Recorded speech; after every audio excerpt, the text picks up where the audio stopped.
పైన నడక నేర్చుకున్నానని,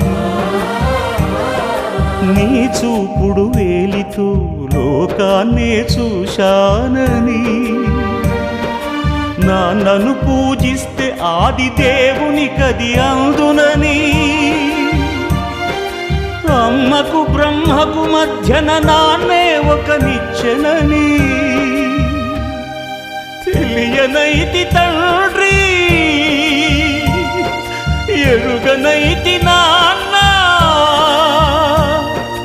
నాన్నంటే నడిచే దేవాలయమని మరచితిని, ఆత్మజ్యోతి చేతుల ఆపివేసుకుంటిని.